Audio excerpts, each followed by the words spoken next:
of integrity or the issue of us believing. We cannot start believing whatever they say.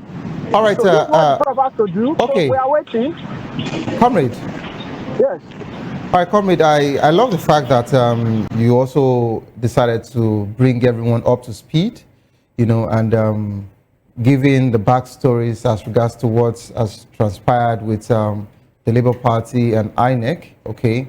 Professor Amokweton is the fresh man, okay, the fresh pilot now, who is actually ready to sail and also to fly this particular commission to a better place. Hopefully, that's all we hope to see in the coming days. But let's talk about our internal party democracy. How can INEC promote internal party democracy, and what role should the commission play in ensuring that parties select candidates through transparency and democratic processes?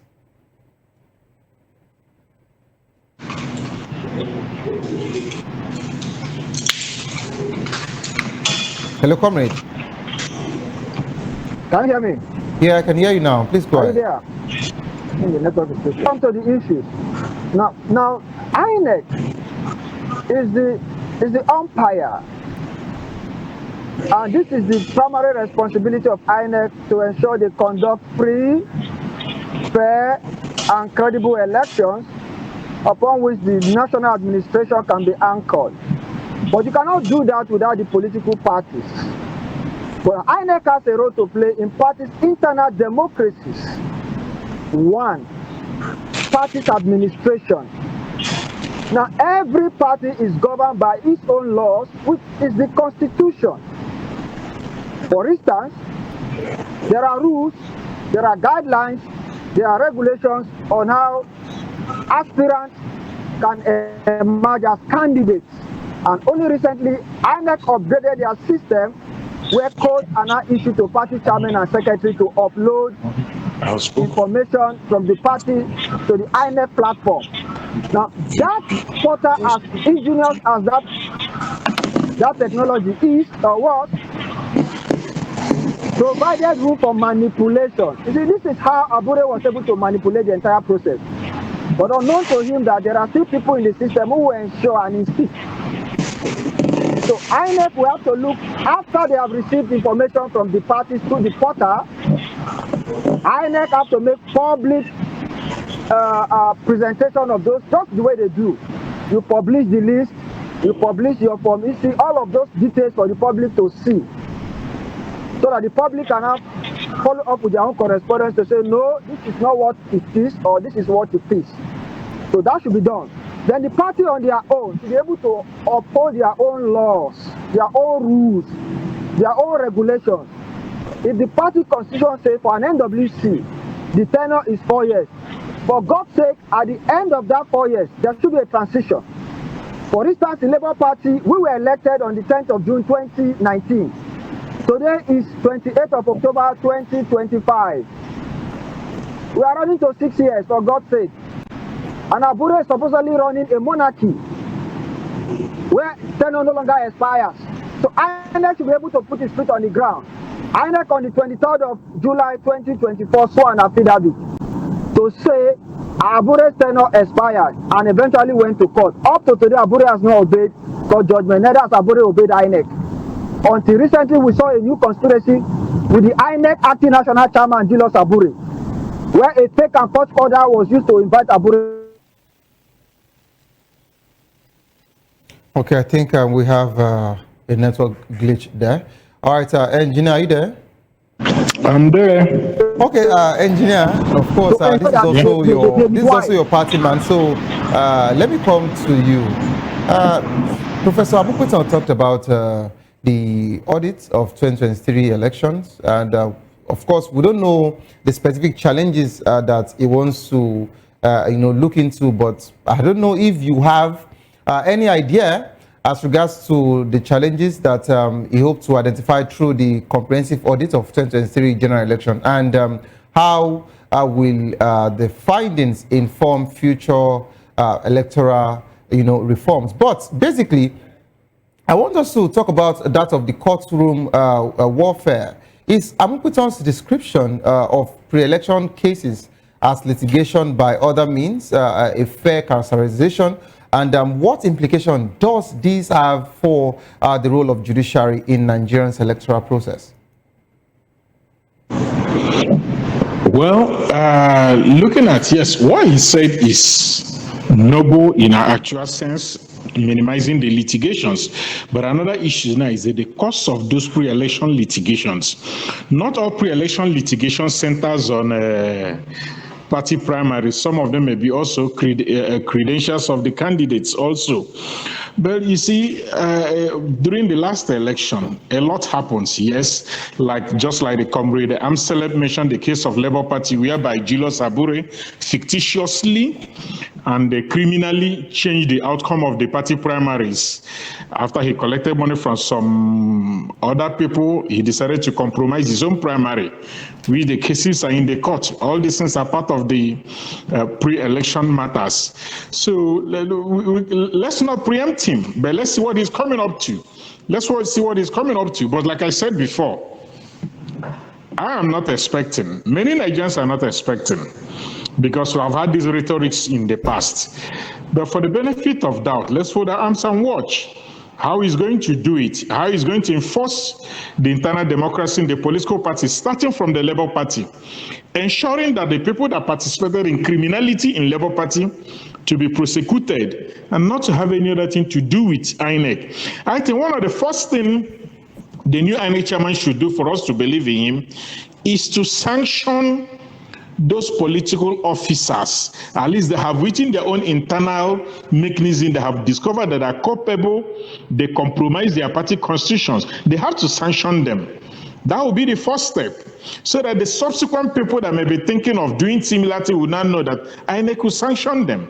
These are one of the things I expect them to do. And now we have to look at what are the actual causes of those pre-election matters. Is it the ones of credentials? Is it the ones of abuse of primaries? We have to look at it and know how he's going to do it. But let's give him a benefit of doubt and watch him. Let him start with Labour Party. Whatever he's going to do, let him start with Labour Party and let's be watching him. Let's see how he's going to sanction people that are obvious that compromise their party constitutions. Okay, engineer. Yeah. Sincerely, I would want you to be more clear as regards to the sanction, okay? As regards to electoral offenses, okay? What step do you think that Professor Amukuton should take to address these electoral offenses, such as even vote buying, manipulations, across board, okay? So which is the normal thing that, of course, we get to see, before time. So what are the sanctions? Because if we're just saying sanctions, just like we talked about yesterday, one of my guests mentioned that let INEC just write to Soludo and tell him that this particular statement is vote buying and it's against the Electoral Act and all of that. It's just giving someone such warnings and all of that. It's not a penalty. You are not prosecuting, and you are not really dealing with this particular situation. And one thing I've learned about Nigerians basically is that once they know that whatsoever offenses they commit, it will just be warnings and there won't be prosecution. Of course, everyone would actually indulge in such frivolities. So that's why I'm asking you, what should that sanction be? What should that particular penalty be? What should the punishment be? See something. You raised two issues. Now the two issues you raised now is this. You talked about the sanction of the offenders. You now talk about how to prevent similar occurrence. Yes. INEC has a lot to do internally. Their system has to work this time around. The results of the elections must be remitted, published from the polling units to their system. And the system must say, cannot spend billions of money, import IRF, import all the necessary equipment to conduct the election. At the end of the day, tell us one technical glitch or one story or the other compromise what you have done. That's the area of making sure that it doesn't happen again. And like I said, the issue of sanctioning offenders, we know what sanctioning is all about. You cannot tell me that somebody that is known that is supposed to be facing prosecution as we start now for fraud, changing, falsifying documents, after swearing affidavits that the man's tenure is over, and the man will bring the fictitious documents if at all anyone was tendered, and invited him to official meeting. You have compromised your position. Sanctioning means that for such a person, you don't have any dealing with him. You don't go contrary to your position. If you say that any political party chairman that allowed us approved vote buying, that compromises party primaries, that encourages sit tight without leaving office, they are not going to have anything with him, you have to stand by it. That is sanctioning. You cannot say a different thing in the morning, come back to do a different thing in the evening. But more importantly, INEC should allow our votes to count.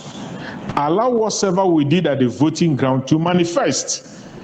Let the results, let the elections be won at the booth, not in the High Court, not in INEC office, not after days. Let it be determined.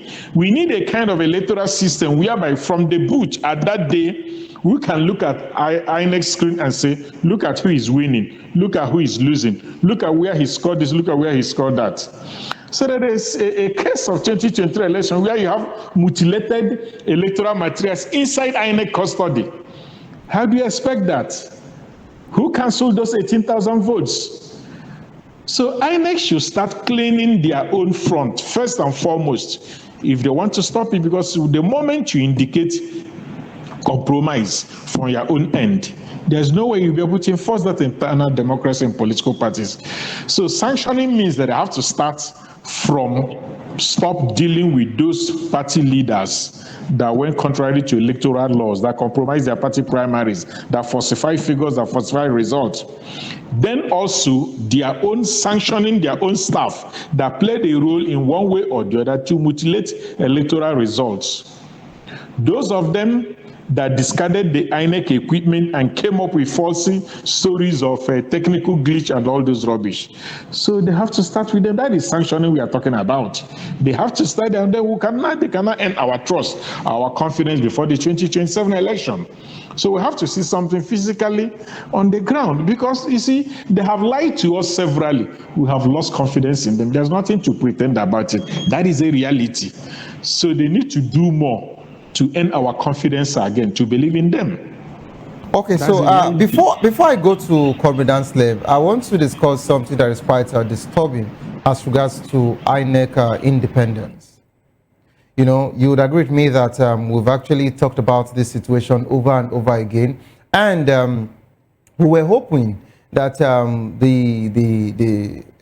legislators can actually deem it fit to decide to make this open, for Nigerians to vote in the INEC chairman, vote in EFCC, so that these particular commissions can actually be totally, and fully independent, okay, of any executive arm of anybody, to be precise, okay. So how will Amukuto ensure that INEC's independence is maintained, and that the commission is not subject to undue influence or pressure from political actors? Because some people are still even saying that because of that particular appointment, it might be indebted to some people, which we might not want to mention names. So what do you have to say about this? It's true. You don't want to mention names, but they have confirmed it now, of course. But you see, yes, INEC chairman, anyhow you look at it, there's that tendency that he will try to be loyal to whoever appointed him. But look at it the other way around. Even if you say INEC chairman should go into election, when they spend money to get into office, you also make them vulnerable to recouping their money. How do they recover the money they spend? But I think a situation, another way out, if I'm to make a suggestion, will be that whereby, okay, let me give you an instance. What happens in engineering when you do tendering process? You have technical tender, you have commercial tender. Before you be qualified for commercial tender, you must have scaled through the technical tendering process. Maybe we'll have nominations and conduct technical screening, whereby we'll be having about 3, 4, 5, or 6 or 10 numbers of capable people. Then we give them a code. The Nigerians will select blindly. among the 10 qualified person, so that whosoever that succeed, we cannot say is act of destiny, is act of God. In that case, they don't need to spend money to convince Nigerians to vote for them, because even in the ballot, Nigerians do not even know whom they're voting for. You understand what I'm saying? So whosoever emerge means that any of those people that they must have scaled through technical process. So whosoever they emerge under that circumstance will be an act of God, and definitely that person is qualified, because we have to try as much as possible to reduce cost of election in this country. Okay. Is one of the problems we have. Yes, we have to reduce cost of election. We have to make the office non-attractive so it will not cost so much money, because one of the reasons why we spend so much in National Assembly, or we say that politicians are making so much money, because when you look at what they spend to get into office, some of them borrowed, some of them sold their properties. How do they recover? You make you vulnerable. Remember what I told you last time. You can't tell your child not to eat in the neighbor's house when you have not given that child food and fed that child very well. When the election becomes very expensive, it becomes tempting for elected officials to steal. That is the truth. All right, thank you so much, Engineer, for that particular wonderful submission. Let me go back to Comrade Erabian Slem. Hello, Comrade, are you there? Yeah, I'm here. Comrade, please unmute your mic. Yeah, I'm here. I would need you to be quite audible. Can you hear me, Comrade? Okay. Yeah, I can hear you. Can you hear me? Okay, loud and clear now. All right, so Comrade, let's talk about our electoral reforms. Okay. What specific electoral reforms should INEC implement as regards to every areas to address the root cause of pre-election litigations? Reforms are now ripe in different aspects. For instance, the reforms in law or legislation. There is going to be reforms in the technologies to be deployed and the approach. Now, there's going to be reforms to ensure that the party rules and regulations are strictly adhered to. Now, there are going to be legal actions also. Now, let's take them in turn. Number one, legal reforms. The National Assembly. Now, see, we must first and foremost be sincere with ourselves as a people, irrespective of whoever occupies any office today. Those are not the issues. Now, for instance, my friend there began to talk about attempting to revise the mode of appointing the chairman of INEC. If INEC is truly independent National Electoral Commission, first and foremost, how do we appoint people into INEC? I'm of the opinion that the government of the day should not actually be the people appointing, because whoever appoints the INEC chairman, you must be loyal to those who appointed you. And we have seen that severally in Nigeria. Now, technological reform. INEC came up with technologies, the BVAS, the IREF portal, which is ideally supposed to display the polling unit from EC8A. But at the end of the day, in 2023, we saw what they call glitches and so many mutilated polling unit results on the INEC IREF. For God's sake, the first reform should be, let there be a system that should run parallel with the INEC operations. Independent systems that will run side by side the INEC operation across the polling units in Nigeria. And what I mean is, for instance, in the Labour Party, we developed a parallel solution until our bureaus scuttled all those labels that some of us put in. We developed 3 solutions. The first one was, we called it the Election Manager Mobile Application, which was the Labour Party Situation Room. That solution was able to upload the polling unit results and to display them on another window, which we call the Election Results Collation and Display window. Now, the same solution had another application that was to provide online real-time polling unit results on scroll bars of national television, social media platforms, and all of this, so that within the same time that the last polling unit results came in Nigeria, we would have seen the entire results. At the same time, you could download everything. So this is what ought to be done, and this is what should be done in 2027. So some of us will offer our ideas, offer our capabilities to work with INEC to put up this parallel solution along with the INEC IREF for integrity of the 2026 general elections in Nigeria. So at the end of 2027 general election, INEC will not now tell us there were glitches or that polling unit results were mutilated in their numbers to the point where we do not have verifiable evidences to tender in court to reclaim any stolen mandate. But the Prof has given us a lot of hope from his own statement. But we are critical minds to say, Prof, you are welcome. Some of us can put forth ourselves. Iraq Bayan Slam, like I said, I can put forth myself personally at my level to INEC chairman and the system to say we have the know-how and the wherewithal to be able to put side-by-side solution with INEC. All right, thank you. All right, thank you so much, comrade. Thank you so much. Yes. All right, thank you so much, comrade. This is how far we can actually go. Thank you, comrade Iraq Bayan for joining the program. And also, engineer Nwawa, thank you so much for being part of this particular edition of Conversation today. This is how far we can actually go on the show this evening. The views and opinions expressed by our analysts are solely their own and do not reflect those of VOP Media. We are all entitled to our opinion. Coming up next is our locker room, so you stay put for the sports people here. Don't give up because it is not over. Tough time doesn't last, but tough will do last. Whatsoever you face will soon be over, and you will definitely smile again. My name remains Savior Udo. Have a good evening rest.